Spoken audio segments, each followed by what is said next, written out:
Elden Ring has just dropped another patch, and this is patch 1.14. There are a ton of really awesome changes, and some changes that a lot of you are going to be really excited about, so this is going to be me just reading through, talking about them, if they're good, if they're bad. I want to know what you guys think down in the comments, so let's go ahead and jump right into the patch notes. The very first thing you're going to read in patch 1.14 is the fact that there's been some final boss balance adjustments, and if you're anything like me, thank freaking God. I absolutely hated the Radahn fight. I know a lot of people don't mind him at this point, but I always find that boss very, very difficult. So we've had some changes in the action pattern when the battle starts. There's also been some adjusted attack moves, decrease the damage of some attacks, decrease the stamina damage of some attacks, decrease the attack range, and improved visibility of some effects. What does that mean? So basically, when you enter the arena, he used to jump right at you with his gravity attack, giving you no time to summon, buff, or do anything of that nature. Now, he's not going to do that right away, giving you a window of time to do that. The rest of his attacks have been changed for the better, in my opinion. Obviously, they've adjusted some attack moves, so basically you're going to see a version of his attacks that are a little bit slower, giving you a little bit more time to roll,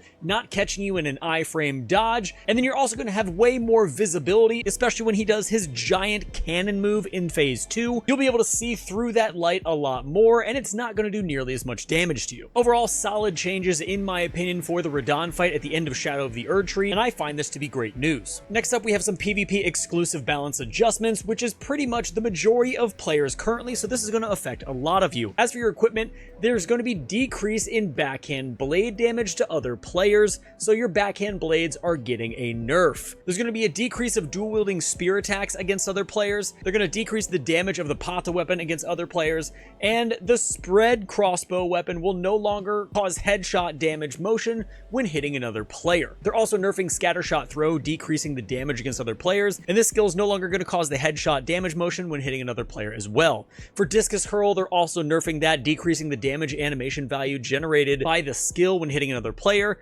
and Weed Cutter is finally getting a nerf, which I'm super bummed about.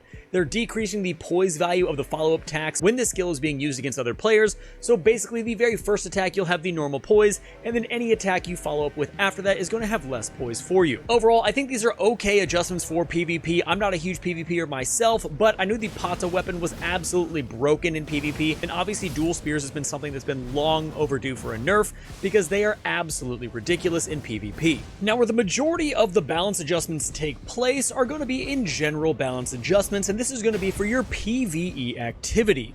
There's going to be an increase in attack speed of the uncharged version of the heavy attack for the following weapon types. I won't read them all, but basically everything is getting an attack speed using an uncharged version of a heavy attack. Next up, after performing a left-handed attack with a weapon of the Great Katana category, canceling into subsequent attacks using the right-hand weapon will now take longer. They're increasing the damage for hand-to-hand weapon arts, as well as shortened the recovery time between some normal attacks and follow-up attacks, so that's a nice buff to hand-to-hand weapon arts. The Colossal Sword type is getting 2 buffs, increase the move distance when attacking, and increase the speed of first normal attack, which is awesome. The Backhand Blade weapon type is getting its second nerf, decreasing the attack speed of normal attacks from the crouching position.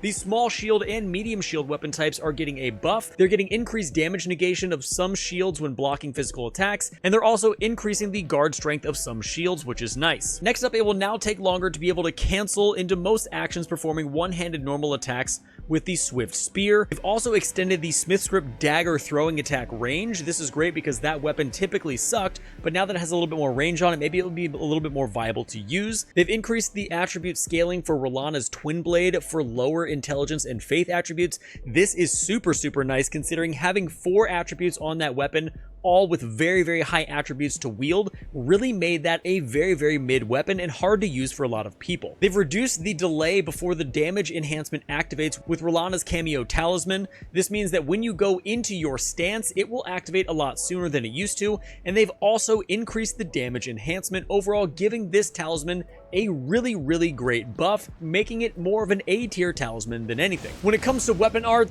Light, on the Sword of Light, they've increased its attack speed, which is great. On the Darkness variant, they've also increased the attack speed. For Dynastic Sickle Play on the Obsidian Lambda, they've reduced the stamina consumption, they've increased the poise damage for the follow-up heavy attack, they've increased the movement distance of the first follow-up heavy attack, and they've adjusted the damage animation recovery time when the second follow-up attack hits another player. They've basically just buffed this in all the best ways possible, which I'm super excited about because I love that weapon, and this is great news for me. Shield Strike, it's got a little bit of a nerf here. Canceling the other actions to perform this weapon art will now take longer, so take that as you will. For Moon and Fire Stance, this is for Radahnn's Twin Blades. They've increased the light wave range, poise damage, and attack speed of the stance's normal attack. They've increased the poise damage from the stance's heavy attack, and they've adjusted the damage animation recovery time when the stance's heavy attack hits another player. So we have 2 buffs and a slight nerf here, but anything to buff this weapon is great because for me personally, it was incredibly hard to use, but now that the attributes required are going to be lower and they've increased some of the damage of this weapon, it's going to be a really fun time to use. Now for the Devonia's Vortex, which comes from the Devonian Hammer, it's a absolutely phenomenal weapon. They've increased the attack power, they've extended the attack range of the Great Hammer's spin, they've increased the poise value and poise generation speed, and they've adjusted the damage animation recovery time when a charge attack hits another player. This weapon has been buffed like crazy, having a buffed attack power and range of the hammer's spin and increased the poise value and generation speed. This is all phenomenal changes for this weapon. We now have some spell and incantation changes. For Radahnn's Twin Moons, they've increased the attack range for the first and second attacks, which is great, but they've reduced the knockback distance for the second attack, so it kind of received a buff and nerf at the same time. They still can't quite figure out what to do with this spell in order to make it really good. I'm glad they're trying something. Now, as far as our incantations, aspects of the Crucible Thorns caught a little bit of a buff. Increased attack power, stamina attack power against guarding enemies, which is cool, and the close range hitbox now follows the movement of the player. Aspects of the Crucible Bloom, they've increased the attack speed and increased the size of the hitbox, and they've also shortened the recovery time between the incantation and follow-up actions. This is phenomenal. Aspects of Crucible Bloom is a really good incantation, so I'm very curious to see where this is going to lie now in the overall incantation lineup. Divine Bird Feathers got a decrease of the minimum delay between consecutive hits and increased range. If you enjoyed Furious Blade of Ansbach, they got 3 buffs to it, which is awesome. Canceling this incantation into rolls will now take less time. They've increased the poise damage and increased the enemy knockback distance, so a nice buff for Furious Blade of Ansbach. Midra's Flame of Frenzy caught a buff, increasing its attack speed, increasing its frenzy status buildup against ranged enemies, and then decreasing frenzy status buildup when using this skill, so that's super nice for everyone who's using it.